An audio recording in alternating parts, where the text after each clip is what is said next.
جی بھائی mister x مختصر انشاءاللہ. جی مفتی صاحب، جیسے ہم قرآن پڑھتے ہیں تو پہلے تو یہ دعویٰ کیا جاتا ہے قرآن میں بالکل لینگویج ہے وہ بیسک استعمال کی گئی ہے اور عام انسان بھی جس کو سمجھ سکتا ہے. لیکن جب ہم یہی چیزیں کچھ جو اسلامو فوکس کی جو فیوریٹ آیات سے جیسے 9:5 9:29 ان کو جب پڑھتے ہیں، یا کوئی بھی چیز جو ابھی تک میں اتنا ریسرچ کر رہا ہوں کئی سالوں سے اسلام پہ، تو مجھے تو لگتا ہے کہ ہر انسان کو اگر قرآن کو صحیح سے سمجھنا ہے تو اسے عالم یا مفتی ہی بننا پڑے گا. شان نزول کا پتہ ہونا چاہیے، کون آیت کب آئی ہے، کنڈیشن کیا ہے، یہ پتہ ہونا چاہیے، تبھی وہ سمجھ سکتا ہے. نہیں تو وہ جو اسلامو فوکس کے لاجک ہیں وہ صحیح بیٹھ جائیں گے کہ نفرت اور قتل و غارت پھیلے گی. دیکھیں، قرآن کریم کے سمجھنے کے دو لیولز ہیں.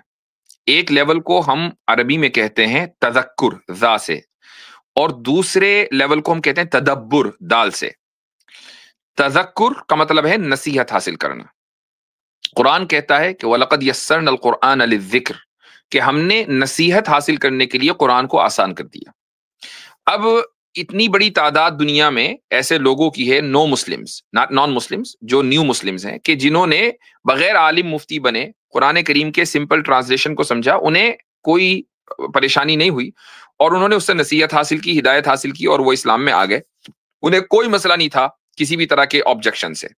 ایسا نہیں ہے کہ ان کے سامنے آبجیکشنز نہیں آئے ہوں گے، لیکن انہوں نے ان آبجیکشنز کو اگنور کر دیا اور نصیحت حاصل کر کے اسلام میں داخل ہو گئے. ایک ہوتا ہے تدبر. آپ جس لیول کی بات کر رہے ہیں وہ ہے تدبر. تدبر کا مطلب ہے کانٹمپلیشن، کہ نصیحت سے آگے. اب جو لاجیکل آبجیکشنز قرآن پر اٹھائے جاتے ہیں، یا سائنٹیفک آبجیکشنز، یا جو بھی ریشنل بنیادوں کے اوپر، تو آبویسلی بات ہے کہ اس کے لیے آپ کو ہر آیت کا جو شان نزول ہے، پس منظر ہے، کانٹیکسٹ ہے، اس کو سمجھنا پڑے گا. اس کے بغیر آپ کانٹمپلیشن کریں گے کیسے؟ انفیکٹ یہ چیز صرف قرآن کے ساتھ نہیں ہے، ہر ٹیکسٹ بک کے ساتھ خاص ہے. ہر ٹیکسٹ بک میں ایسا ہی ہے کہ اگر مان لیجئے میں آپ کو کوئی کہانی کی کتاب دوں، اور آپ اس کتاب کو لیٹ کے پڑھ لیں، آپ کو پتا چلے گا بھائی اس کہانی کا یہ کردار تھا، یہ رول تھا، اور ایک فیملی تھی، وہ اس طرح رہے اور یوں ہیپی اینڈنگ ہو گئی. لیکن اگر میں آپ کو یہ کہوں کہ یہ کہانی پڑھ کر آپ کو اینالائز کرنا ہے، ٹھیک ہے، اس کہانی کو، اس کے ایک ایک پیراگراف کو، اور اس میں اس کی پلاٹ کو پورا سمجھنا ہے، اب یہ ہے تدبر. تو ایک عام آدمی کی کہانی کو سمجھنے کے لیے بھی اور اس کو اینالائز کرنے کے لیے بھی آپ کے اندر کچھ سکلز ہونے چاہیے. وہ سکلز کہاں؟ وہ لٹریری آرٹ میں جب آپ کے پاس کم سے کم انڈر گریڈ کی ڈگری ہوگی، تب آپ کو وہ صلاحیت پیدا ہوگی. محض اسکول کی تعلیم کی بنیاد پر ایک چھوٹی سی کہانی کو آپ اینالائز نہیں کر سکتے ہیں.